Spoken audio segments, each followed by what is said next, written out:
Olá, amigos da Amazônia! No programa Caminhos da Amazônia de hoje, no seu Amazonsat e também nas redes sociais, nós vamos mostrar como fazer um roçado, tocar fogo sem incendiar a floresta. Um professor da Universidade Federal do Amazonas dá todas as dicas aos agricultores da Amazônia. Também você vai conhecer a produção de graviola na região de Novo Remanso, município de Itacoatiara. O seu Caminhos da Amazônia está começando.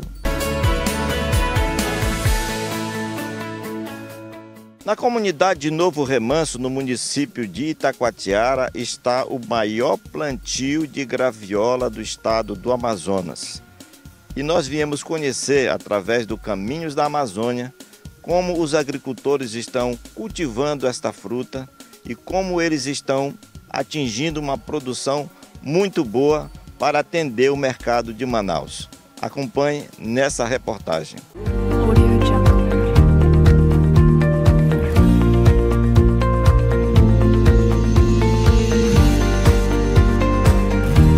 A região de Novo Remanso, em Itacoatiara, no nordeste do Amazonas, é prodigiosa no cultivo de fruticulturas. No porto da principal vila, o Caminhos da Amazônia vai conhecer as comunidades produtoras de graviola. A gente vai aqui na comunidade de São José da Matari para filmar o cultivo e a produção de graviola. Lá ele já trabalha com a graviola há mais de 30 anos, na região ribeirinha, próximo aqui da vila principal de Novo Remanso. E a gente vai de voadeira com o pessoal do IDAM.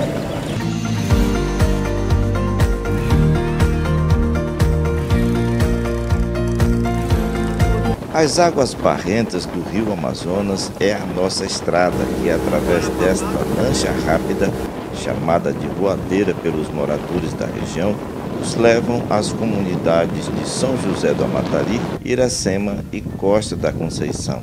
Nas margens de várzea alta, casas isoladas, vilarejos e plantações. Pelo meio do rio, balsas transportando cargas, carros e mercadorias vindas de outros estados do Brasil.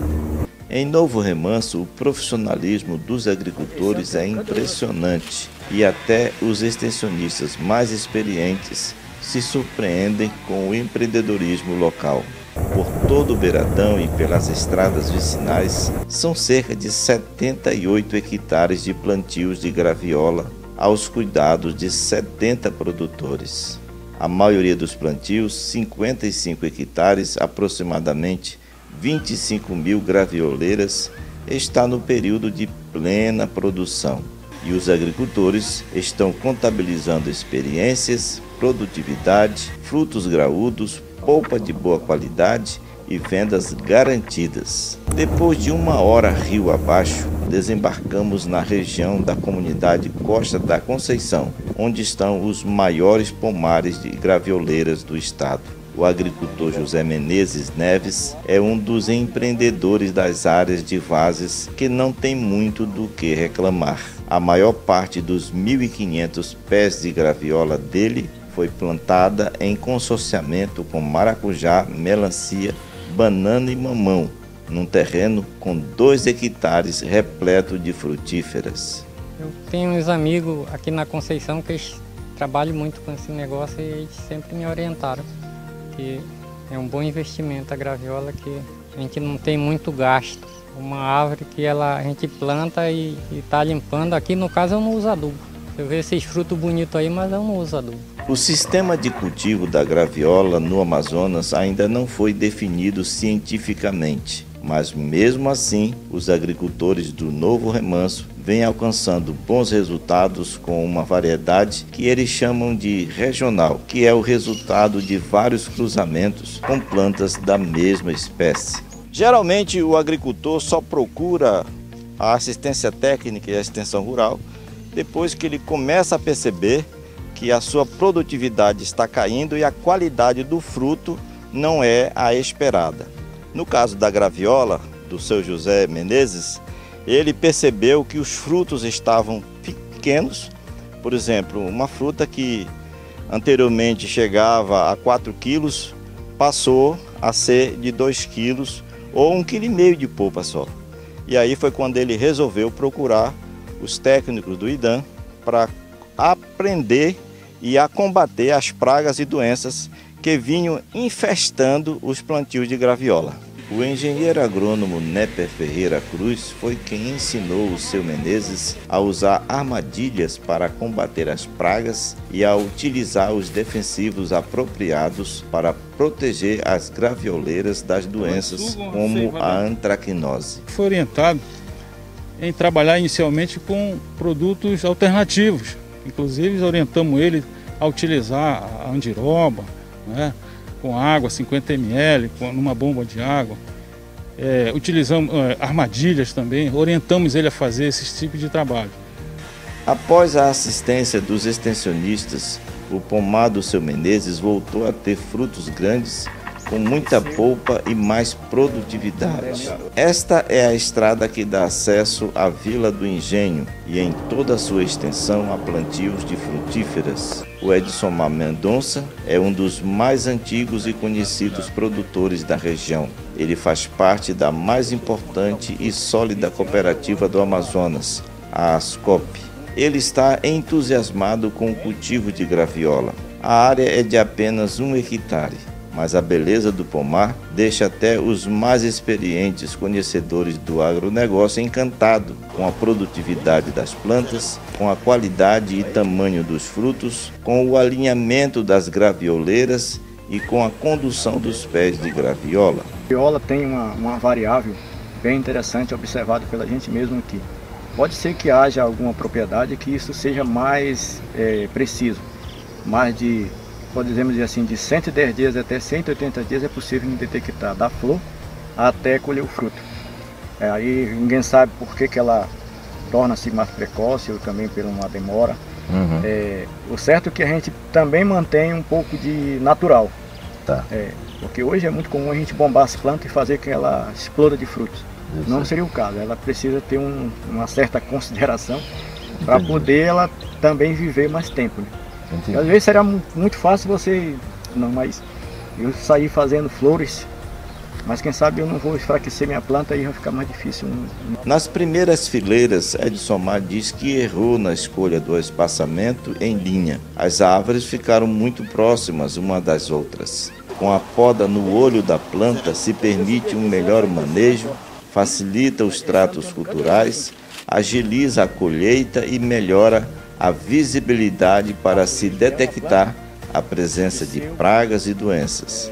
Talvez se eu for fazer uma outra área, aí eu vou obedecer um pouco essa orientação técnica de aumentar o espaçamento. Que seria de quanto?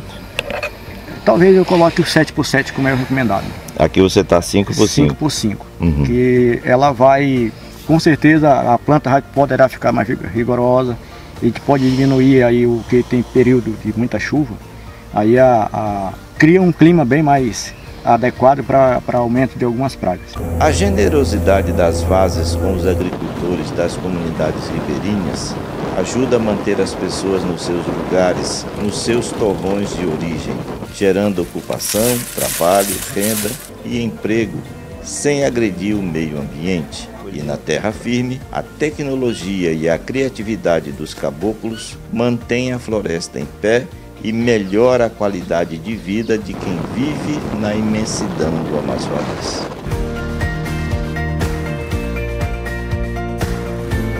No próximo bloco você acompanha uma reportagem sobre as queimadas no estado do Amazonas e na Amazônia.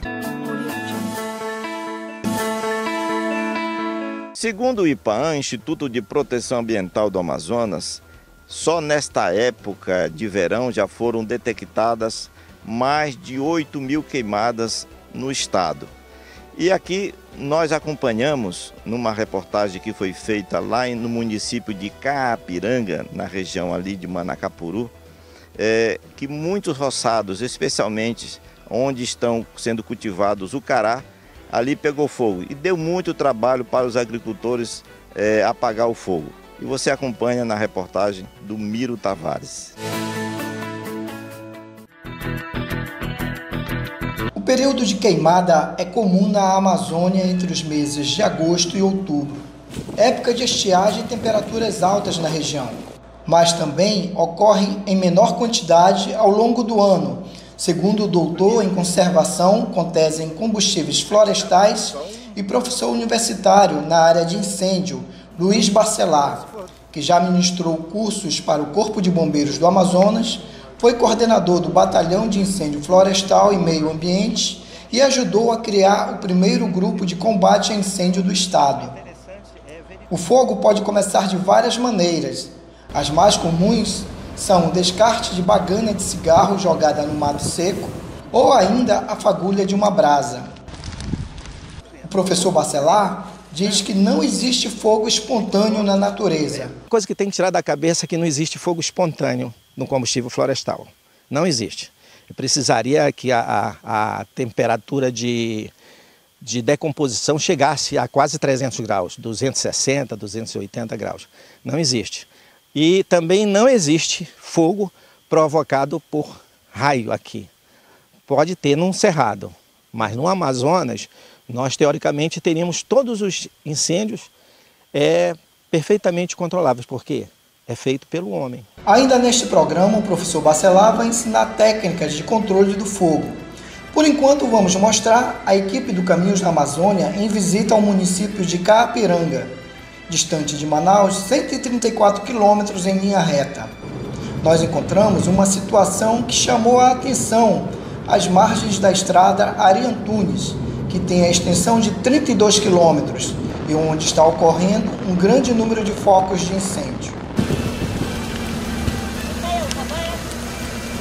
Entre os quilômetros 23 e 24, nos deparamos com os brigadistas tentando conter o fogo. Eles corriam contra o tempo para evitar que o fogo atingisse outras áreas.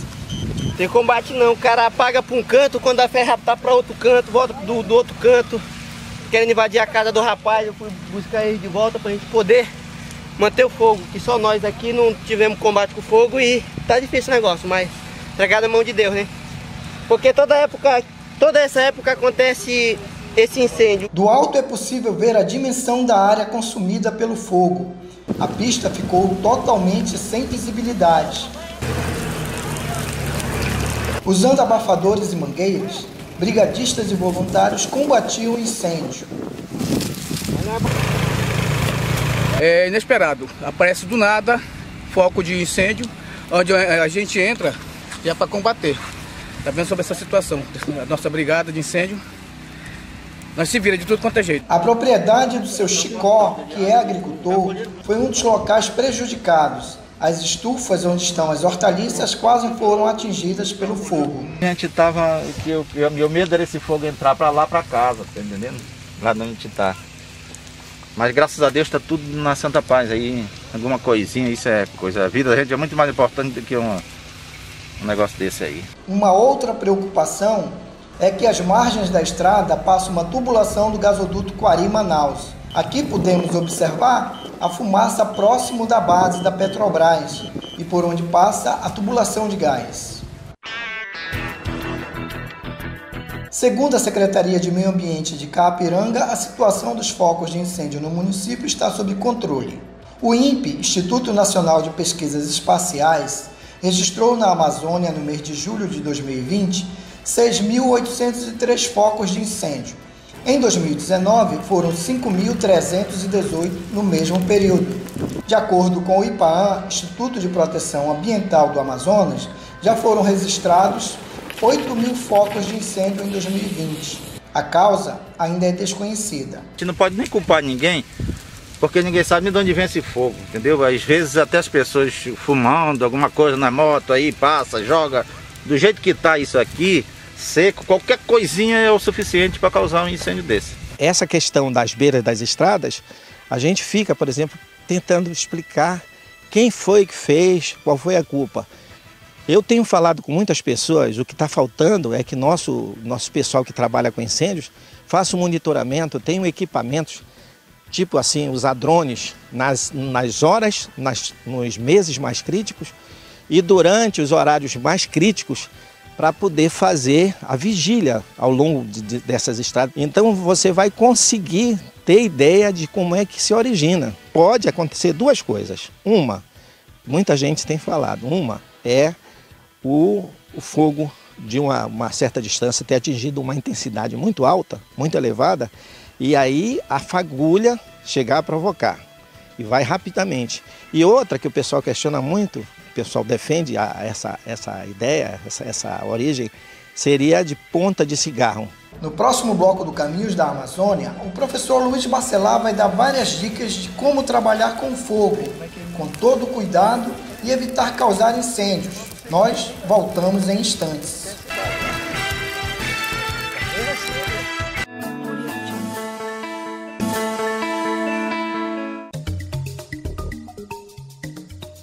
No bloco anterior, nós mostramos o incêndio, de causa ainda desconhecida, no município de Carapiranga, distante de Manaus, 134 quilômetros. Agora, o professor universitário na área de incêndio, Luiz Bacelar, vai nos dar orientações sobre as maneiras corretas de trabalhar usando o fogo, sem causar incêndios. Ele diz que a queimada preferida pelo caboclo da Amazônia é aquela a favor do vento, mas ele alerta que é a mais perigosa, porque pode causar incêndios, gera muita poluição e é muito fácil perder o controle sobre o fogo. Já a queimada contra o vento possibilita controle e dá melhores resultados para o agricultor. Se usa muito a técnica de queima a favor do vento, que é uma técnica que só numa condição muito especial, sem muito perigo, com tempo meteorológico favorável, se pode utilizar no caso do preparo de um roçado. A técnica mais interessante e que daria mais produção para eles, mais produtividade, seria o fogo contra o vento. O fogo contra o vento, ele é muito lento, ele vai muito devagar, ele tem que esperar bastante, mas esse fogo, ele queima completamente, ele polui menos e ele dá mais resultado para o plantio. E outra coisa, dificilmente um fogo contra o vento, ele vai provocar um incêndio. E se for fugir do controle, é mais fácil evitar. Quem trabalha usando fogo tem que saber o momento certo para fazer a queimada e só sair do local depois que tudo estiver totalmente apagado. É preciso você saber a hora de tocar fogo, né? Se o fogo vai prestar bem. Não façam fogo em época que o clima está muito seco ou num período em que a situação climática está muito intensa, está muito eu diria assim, muito propícia para secar o material e propagar. Então, evita, claro que é o período de verão, mas evita pelo menos no dia, o horário mais crítico, e tem que fazer uma vigília bem maior, um acero bem mais bem feito, e tem que ter, além do contingente de pessoas, para ficar na área depois que acaba. Porque para transformar uma queimada, uma queima controlada, um fogo controlado, para transformar um fogo controlado num incêndio, para ele se tornar um incêndio, é só um estalo. Você só sai quando perceber que a última pluminha de fumaça, a última brasa se apagou. Outra técnica muito usada é o fogo em anel, mas é preciso ter cuidado no controle. O fogo em anel, ele provoca uma força muito grande quando o fogo se aproxima do centro da área, que a área, imagina assim como se fosse um grande círculo, vindo da borda do círculo para o meio. Quando esse fogo se encontra no meio, ele tem uma coluna tão violenta de convecção que lança fagulhas a centenas de metros e vai provocar incêndio em outras áreas. E o caboclo não está sabendo que ele provocou aquele incêndio. O professor Bacelar diz que é preciso diferenciar queimada de incêndio florestal. Porque quando se fala por aí em queimadas, se generaliza o fogo na zona rural. Não se aborda separadamente as queimas controladas, que são feitas pelo nosso caboclo, e dos incêndios florestais. E que muitas vezes, na maioria das vezes, principalmente no Brasil e no Amazonas, eles são provocados, eles se originam nas queimadas. Como? Nas queimadas mal conduzidas. Ou por uma infelicidade, a inclemência muito forte, a inclemência climática, e que pode fazer com que o fogo fuja do controle e provocar um incêndio. Luiz Bacelar demonstra algumas técnicas corretas de como trabalhar antes de usar o fogo. O fogo que eles têm que usar, ou seja, fazem o aceramento aqui como se fosse assim, imagine esse aqui como se fosse um acero, separando os materiais, né? Então eles fazem um aceramento para aqui e calculando uma distância de tal que a língua de fogo com o vento não passe para o outro lado. Se for muito alto o material, aqui tem que ser mais afastado.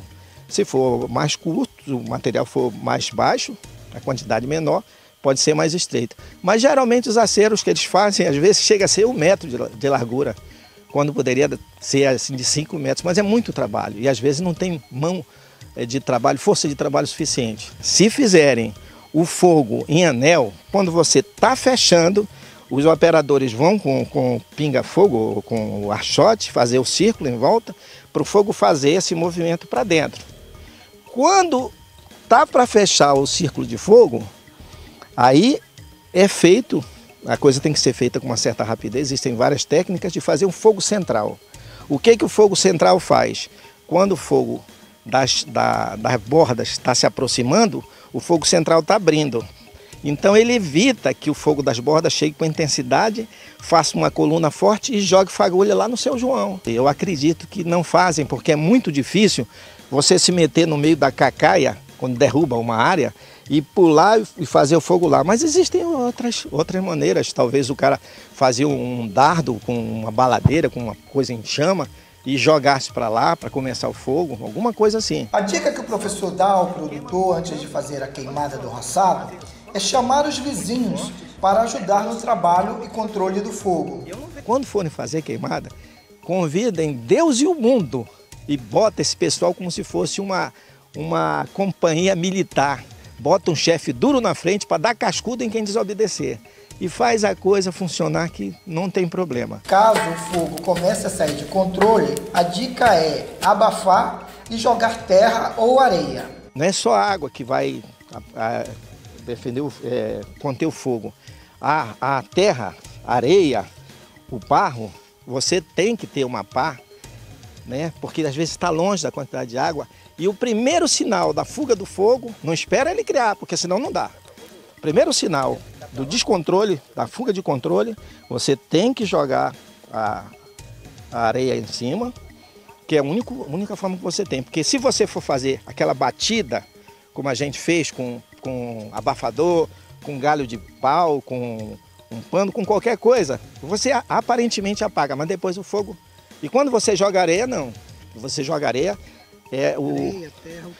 o que tiver para tirar o oxigênio, o efeito é mais contundente, é um efeito, quer dizer, é mais eficaz você usar essa areia. Então existe uma técnica em que ele vai um pouco para frente, ele vai sacrificar um pouco a área, ele vai um pouco para frente, então ele faz uma coisa desse tipo aqui, ó. Digamos que o combustível está aqui, aí ele faz um aceramento, né? Ele abre um acero, o fogo que está vindo de lá, né? Ele tem uma distância boa, e aí isso, num caso bem especial. O professor orienta a buscar meios de produzir sem usar a queima do roçado. Antes de tomar a decisão de fazer uma queimada, é mais importante você observar bem se não há outra alternativa para você fazer o seu roçado sem precisar da queimada. Mas se puder evitar de usar o fogo, se tiver outra técnica, outra metodologia para o teu plantio, seja de árvores bem de raiz, que são plantas perenes, ou do roçado, planta de curto ciclo, então se você puder acumular aquele material, fazer compostagem e usar devagarinho, começar um pequeno espaço, depois aumentando, trabalhar só com a agricultura orgânica, não dá aquele resultado. Mas devagar você já vai evitar o fogo e não vai morrer de fome. Eu acho que é por aí assim.